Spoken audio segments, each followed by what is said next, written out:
It all began in early autumn, when the leaves had just started to turn and the air in Berlin carried that sharp, familiar bite. Our family had only recently settled into our new flat in Prenzlauer Berg, a lovely part of the city with cobbled streets, playgrounds on every corner, and the faint hum of trams rolling by. My name is Anya Vogel, and my 7-year-old son, Leon, was everything to me. Leon was a quiet, sensitive child. Always polite, always observant. He had this uncanny way of noticing things most people missed. He would point out the shape of clouds, the way pigeons coordinated their landings, or how one shopkeeper always gave him a bigger smile than the others. Our daily routine was ordinary, the kind of ordinary you learn to treasure. I would drop him off at school just off Danziger Strasse, then head to my job at a nearby law firm. Leon adored his school, or so I thought. His teacher, Frau Riemann, often praised his attentiveness and creativity. I had no reason to worry, until the day he came home with a silent scream in his eyes. I remember the moment clearly. He stood in the doorway, holding his backpack tightly against his chest. His shoes were muddy, and there was a scrape on his arm. When I asked what had happened, he simply said, "I tripped." That would have been believable if not for the way he avoided eye contact. The next day, he was back to his old self. Cheerful, chatty. It was almost as if nothing had happened. But something gnawed at me. That look in his eyes. It hadn't been a stumble. It had been fear. Then came the drawings. I found them while tidying his room. Tucked beneath a pile of homework were sketches. Dozens of them. Each one more unsettling than the last. A tall shadow figure with no face. A child hiding under a desk. A large eye watching from a doorway. There were no names, no captions. Just the raw, frantic scrawl of a child trying to make sense of something he couldn't speak about. I brought it up gently that evening. "Leon, where did you get these ideas for your drawings?" He paused mid-bite, then shrugged.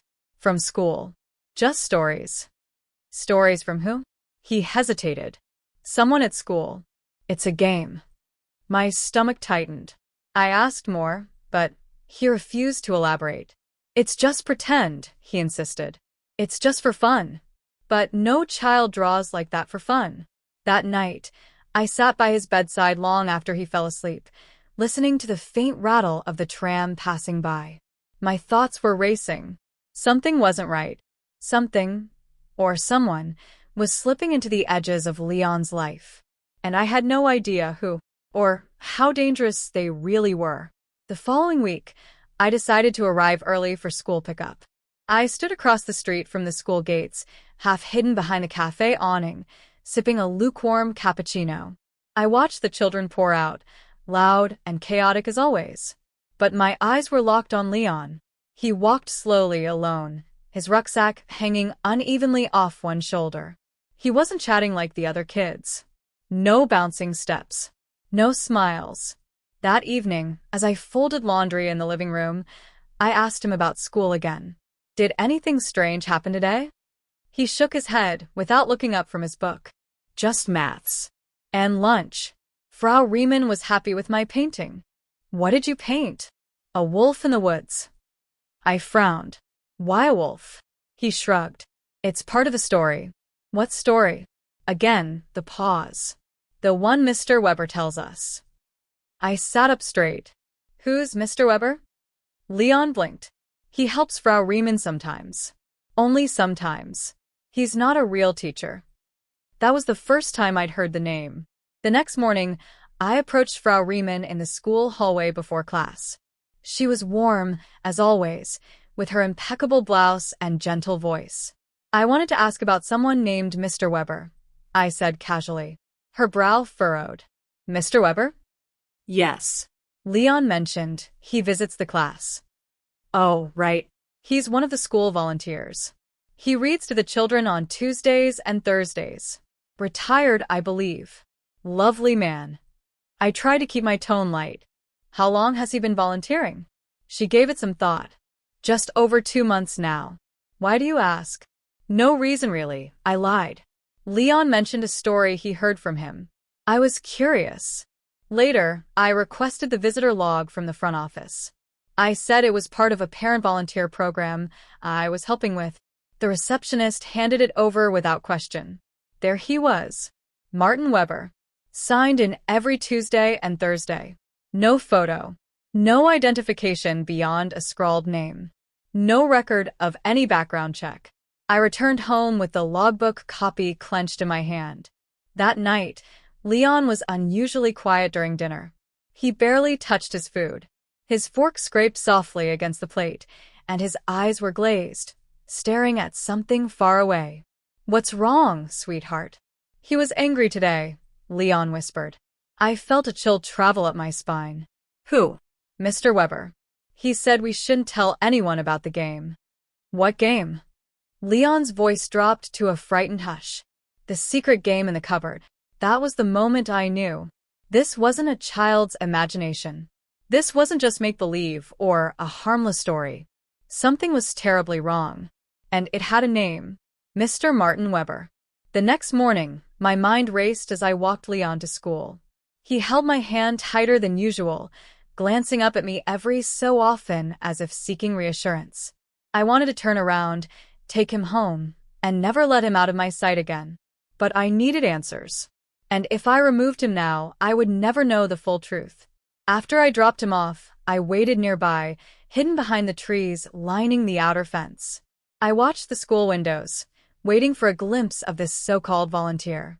Then, just before the first bell rang, I saw him. A thin man in his 60s, dressed in a brown coat that hung too long at the sleeves. His hair was gray and combed with precision, but it was his expression that unsettled me. Too calm, too blank. He didn't smile as he walked past the children, just nodded at a staff member and disappeared through the side entrance. Back at home, I opened my laptop and started digging. I searched the school's website, local forums, even the Berlin volunteer database. Nothing about Martin Weber. No photos. No listings. No background checks. Not even a local address. I called the school under the pretext of joining the parent-teacher committee and asked who handles volunteer vetting. The receptionist said it was outsourced to a service, but they'd get back to me. I hung up and stared at the wall, gut twisting. That evening, Leon came home with a new drawing. It was strange, darker than his usual ones. The same wolf, but this time it had red eyes and sharp claws, standing in front of a cupboard door. "Leon," I said gently, "can you tell me about the cupboard?" He looked up slowly. "It's in the art room, behind the sink." "What's in it?" "We go in there during the game. Mr. Weber makes us choose a card. But we can't tell what it says. Not until the next day." My throat tightened. "What kind of cards?" He hesitated. "With drawings. Scary ones. Sometimes you have to do things. Like follow someone or bring something. One girl got a picture of a rabbit. The next day, she cried all day." My chest pounded. "And what do you get?" Leon whispered, "I always get the wolf." That night, long after Leon had gone to sleep, I crept into his room and looked through his school bag. Tucked between his books was a folded sheet of paper, a thick, black crayon drawing of a cupboard with scratch marks across it. In the bottom corner, a crude sketch of a man with hollow eyes, written in shaky letters, "Don't let the wolf in." I didn't sleep that night. I lay awake, staring at the ceiling, trying to make sense of it all. The cupboard, the cards, the wolf, and this man, Mr. Weber, who wasn't listed anywhere and yet somehow had access to my child. The next day, I knew what I had to do. I was going into that school. I was going to find the cupboard. I arrived at the school early, well before the morning bell. I had emailed the head teacher the night before, requesting a meeting to discuss concerns about Leon's behavior. It was just an excuse. I needed a reason to be inside that building, and once I was in, I could search for the cupboard. The head teacher, Frau Schneider, met me in the reception area. She was polite, but formal, her German accent clipped and tidy. She led me into her office and offered coffee. I did not want. I declined, sat down, and tried to keep my voice calm as I spoke about Leon's nightmares, his drawings, and this mysterious Mr. Weber. She raised her eyebrows when I mentioned the name. "Martin Weber?" she said slowly. "Yes. He's one of our long-term volunteers. He has worked with our art department for nearly 2 years. All his paperwork is in order. Could I see it? I asked. She gave me a tight smile. Data protection, I'm afraid. But I assure you, all our volunteers are fully vetted. I didn't believe her, but I nodded, pretended to be satisfied, and changed the subject. After a few more minutes, I thanked her for her time and left her office, but instead of heading for the front door, I walked casually down the corridor towards the art room. The corridors were quiet, echoing with the distant chatter of children lining up for their lessons. I kept walking until I reached the door marked Kunst. The art room. Locked. I pressed my ear against the wood. Silence. Then, as I turned to leave, I heard something from inside. A click. A slow scrape, like metal dragging across concrete. Then nothing. I tried the handle again. Still locked. I stepped back and looked around. No one. I slipped a paperclip from my bag, bent it quickly, and after a few tries, heard the soft clunk of the lock giving way. My fingers trembled as I pushed the door open. The room was dim, curtains drawn. Art supplies were scattered across the tables. Paint, brushes, sheets of paper covered in scribbles. On the far wall, just as Leon had described, was a sink, and behind it, a tall, narrow cupboard with peeling paint. I crossed the room. The cupboard had no handle, just a keyhole. I knelt down and peered into it. There were scratch marks around the edges, just like in Leon's drawing. Long, jagged, deep, as if someone or something had tried to claw its way out. My heart pounded in my ears. I stood and reached into my coat for the small torch I had brought. I shone it across the room, searching. Then I saw it. Tucked behind a stack of boxes near the teacher's desk, a set of index cards. I picked them up, slowly. Each card had a hand-drawn image. A rabbit, a spider, a cracked mirror, a faceless child, a cupboard, and one, buried at the bottom, that made my blood run cold, a wolf with red eyes. I heard footsteps in the hallway. Quickly, I shoved the cards into my coat pocket, slipped out of the room, and let the door close behind me. As I turned the corner, I saw him, Mr. Weber. He was walking towards the art room, expression blank as always. But for a brief second, his eyes flicked to mine. And he smiled. Not warmly, not politely, but knowingly. I walked faster, nearly ran, heart hammering in my chest. Leon was right. There was something wrong with the cupboard.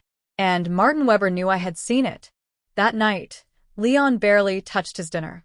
He sat at the table, hunched over, his fork dragging through his mashed potatoes like he was stirring something invisible. Leon, I said softly, did something happen at school today? He didn't look up, just whispered, he knows. Who knows? Mr. Weber. He knows you went into the art room. I froze. Leon's hands trembled slightly. He didn't say anything, just stared at me all afternoon. And when I was walking home, I swear I saw him again. But not in the street. In the woods. Just watching. Our flat backed onto a dense patch of forest. The Berliner Forst, they called it. A dark, sprawling wood that the locals usually avoided after sunset. Suddenly, it felt too close. Too quiet. After Leon went to bed, I stood at the back window, staring into the trees. The wind pushed the branches around like whispers. I could feel them brushing against my nerves. Then, just as I was about to pull the curtain closed, I saw something. A flicker of movement. A figure. Thin. Tall. Standing just within the edge of the trees. I didn't blink. Didn't move. Then the figure stepped back and disappeared into the dark. The next morning, I made a decision. Leon wasn't going to school. Not today. I called in sick for both of us and told him we were going on a little trip. Somewhere quiet. Somewhere safe. We drove to Potsdam. Just far enough to feel out of reach. I didn't tell him why. Just let him play in the museum gardens while I sat on a bench, heart racing, trying to decide what to do next. I still had the drawings. The index cards. I had scanned them into my laptop the night before and run a search. Most of them brought up nothing. But one, the faceless child, led me to an old forum for urban legends in Germany. A post from 2011. Der Schrankgeist, it read. The cupboard ghost. I read every word. A spirit, or something older, bound to locked places. Usually dormant. But sometimes, when fed by fear or attention, it manifested. Children saw it first. Then adults. Then disappearances. 1 or 2 every decade. Always near schools. Always near woods. The last reported sighting? Berlin. Mit. Near Leon's school. The person who posted it? Anonymous. But the thread had replies. One from someone claiming to be a teacher. She wrote, "He's not a ghost. He's a man. He was fired in 2004, but they never reported why. Look for the cupboard with the claw marks." I sat very still. Leon ran up to me, laughing, holding a leaf shaped like a star. I smiled back, but inside, I was sinking. This wasn't just a nightmare. This was something real. Something old. And somehow, it had found Leon. We drove home before sunset. I locked every door and window, kept the lights on, and let Leon sleep in my bed. At 2 in the morning, I heard a creak. Then another. I sat up, heart pounding, and tiptoed to the hallway. Nothing. Then I turned and looked towards the back window. It was open, and the curtain fluttered like a hand waving goodbye. The next morning, Leon had dark circles under his eyes. He barely said a word as he picked at his cereal, eyes flicking to the window every few seconds. I closed it, locked it, drew the curtains, but the sense of being watched lingered like the smell of smoke after a fire. I told Leon to stay home again. I couldn't risk it. Instead, I sent a message to his school, asking for a meeting with Mr. Weber. No reply. Not even an automated response. By midday, something in me snapped. I wasn't going to wait for another shadow outside the window or a whisper in the woods. I was going to that school. I drove with shaking hands, parked just outside the gate, and walked straight up to the office. The secretary wasn't at her desk. The halls were empty. I didn't knock, just headed for the art room. When I opened the door, the smell of turpentine hit me instantly. The lights were dim, though it was midday. Dust floated like ash in the shafts of sunlight that pierced the windows. I approached the old cupboard. It looked different, like it had been moved. I checked the floor. Drag marks. It had been dragged slightly to the left, and underneath, a loose tile was cracked open. I reached down, hands trembling, and pulled it up. There was a narrow cavity beneath the cupboard. Inside, I found a drawer. Wooden, warped with age, and sealed with a rusted latch. It looked like it hadn't been touched in years. I pried it open with a ruler, and inside I found a stack of papers, aged, yellowed, and beneath them, something that made my skin crawl. A photo, black and white, faded. It was a classroom, dated 1994, and standing at the back, smiling, was a man I recognized immediately. Mr. Weber. But he looked different. Younger. His hair was longer. And he wasn't wearing glasses. What froze my breath was the boy in the front row. The only one not smiling. Eyes wide. Hollow. Exactly like the drawing Leon had made. I flipped the photo over. Written in faint pencil, Class 4B, before he vanished. My stomach turned. Back in the car, I tried to call the school's office again. Still no answer. I called the education board. They claimed there was no one named Weber registered at that school. What do you mean? I asked. He teaches art. Has for years. No record of him. The woman on the phone repeated. Are you certain that's his name? I hung up. Back home, I printed the photo and sat Leon down beside me. Leon, I said gently, do you recognize this? His eyes went wide. He pointed. That's the boy from the cupboard. And him. I pointed at Mr. Weber. Leon hesitated. Then he whispered, that's not Mr. Weber. He looks like him. But he's not him. What do you mean? Leon leaned in close. He smells like old dust. And sometimes, when he thinks I'm not looking, his eyes go the wrong way. The wrong way? He nodded. Like they're not his. That night, I searched Berlin's digital archives. I found a report from 1994. A boy from Class 4B had gone missing. No leads. No suspects. The school was later restructured and staff rotated. No mention of disciplinary actions. But one name came up. A teaching assistant, dismissed for inappropriate boundaries. Weber. First name, Merton. The image flashed in my mind. The faceless boy. The locked cupboard. The whisper in the woods. Whoever or whatever was pretending to be Mr. Weber had been there before. And now it was back. Inside my flat, something clicked. I turned. The hall cupboard, the one by Leon's room, was ajar. Just slightly. But it had been locked since we moved in. The next morning, Leon had dark circles under his eyes. He barely said a word as he picked at his cereal, eyes flicking to the window every few seconds. I closed it, locked it, drew the curtains. But the sense of being watched lingered like the smell of smoke after a fire. I told Leon to stay home again. I couldn't risk it. Instead, I sent a message to his school, asking for a meeting with Mr. Weber. No reply, not even an automated response. By midday, something in me snapped. I wasn't going to wait for another shadow outside the window or a whisper in the woods. I was going to that school. I drove with shaking hands, parked just outside the gate, and walked straight up to the office. The secretary wasn't at her desk.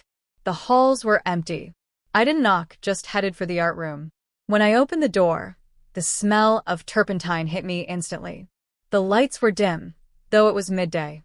Dust floated like ash in the shafts of sunlight that pierced the windows. I approached the old cupboard. It looked different, like it had been moved. I checked the floor. Drag marks. It had been dragged slightly to the left, and underneath, a loose tile was cracked open. I reached down, hands trembling, and pulled it up. There was a narrow cavity beneath the cupboard. Inside, I found a drawer. Wooden, warped with age, and sealed with a rusted latch. It looked like it hadn't been touched in years. I pried it open with a ruler, and inside I found a stack of papers, aged, yellowed, and beneath them, something that made my skin crawl. A photo, black and white, faded. It was a classroom, dated 1994, and standing at the back, smiling, was a man I recognized immediately. Mr. Weber. But he looked different. Younger. His hair was longer. And he wasn't wearing glasses.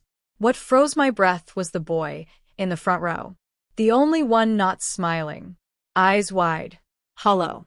Exactly like the drawing Leon had made. I flipped the photo over. Written in faint pencil, Class 4B, before he vanished. My stomach turned. Back in the car, I tried to call the school's office again. Still no answer. I called the education board. They claimed there was no one named Weber registered at that school. What do you mean? I asked. He teaches art. Has for years. No record of him. The woman on the phone repeated. Are you certain that's his name? I hung up. Back home, I printed the photo and sat Leon down beside me. Leon, I said gently, do you recognize this? His eyes went wide. He pointed.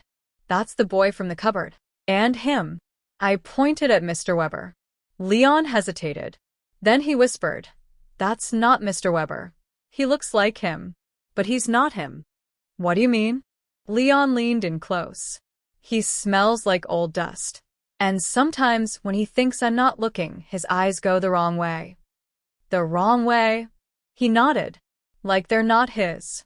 That night, I searched Berlin's digital archives. I found a report from 1994.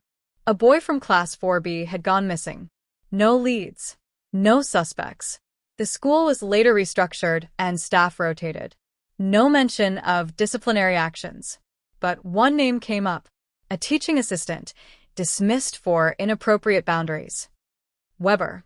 First name, Merton. The image flashed in my mind. The faceless boy. The locked cupboard. The whisper in the woods. Whoever or whatever was pretending to be Mr. Weber had been there before. And now it was back. Inside my flat, something clicked. I turned. The hall cupboard, the one by Leon's room, was ajar. Just slightly. but it had been locked since we moved in. I watched Leon sit at the small table by the window, his hands trembling as he gripped the charcoal pencil. The paper lay blank before him, but his eyes were fixed on something I could not see. The room was heavy with silence, broken only by the faint scratching of the pencil. "Tell me about this drawing," I said softly. Leon looked up, his gaze distant. "It's the key. The last piece. To free Felix." I swallowed hard. "How do you know this?" "Felix told me. In my dreams." That night, as I sat on the edge of Leon's bed, he began to speak in a voice not quite his own. "He's trapped in the shadows between walls, waiting for the picture to be finished. Only then can he leave." I glanced towards the cupboard, still sealed by the chair. "Do you think the drawing will stop the scratching? The whispers?" Leon nodded. "It has to." I decided to help him. We gathered paper, pencils, and charcoal. He began to sketch a figure, a small boy with hollow eyes, just like the drawing in the cupboard. Hours passed, the lines becoming clearer, more defined. The boy's mouth opened slightly, as if whispering a secret. Suddenly, the room grew cold. The scratching returned, louder, frantic.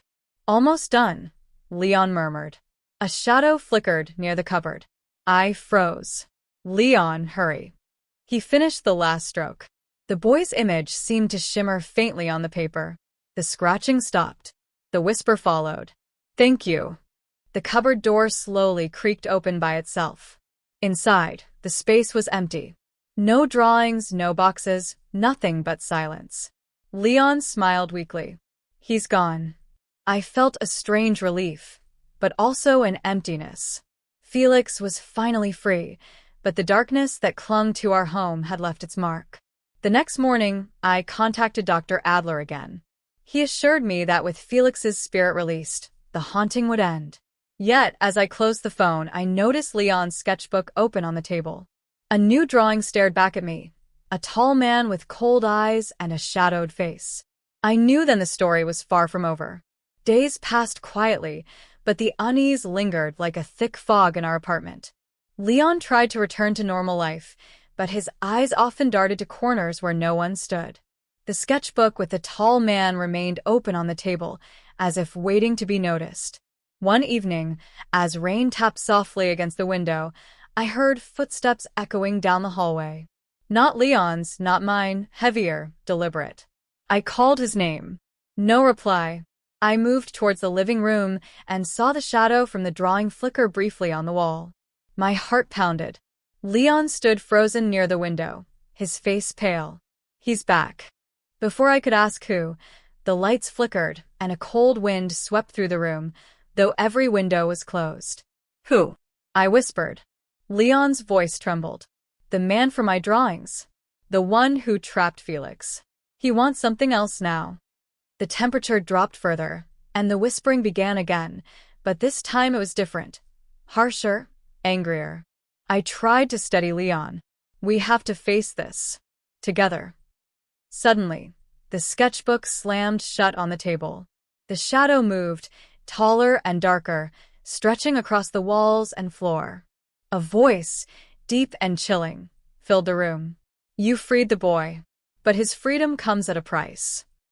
Leon gripped my arm tightly, eyes wide with fear. The figure began to take shape, tall, gaunt, with eyes like burning coal.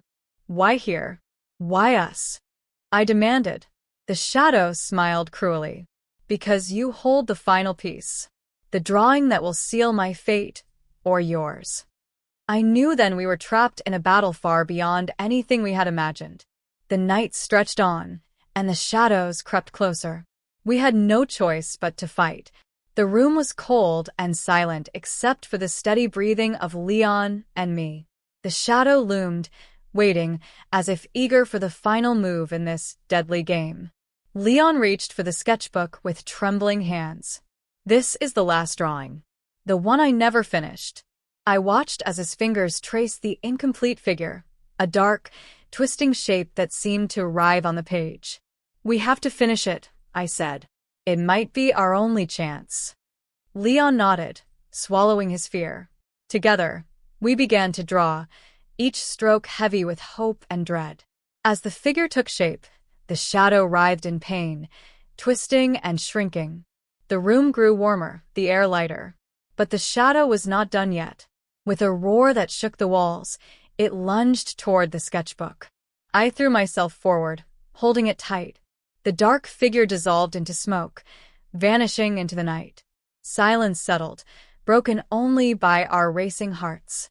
Leon looked at me, relief and exhaustion in his eyes. "We did it," he whispered. But deep down, I knew the story was far from over. Some shadows never truly disappear.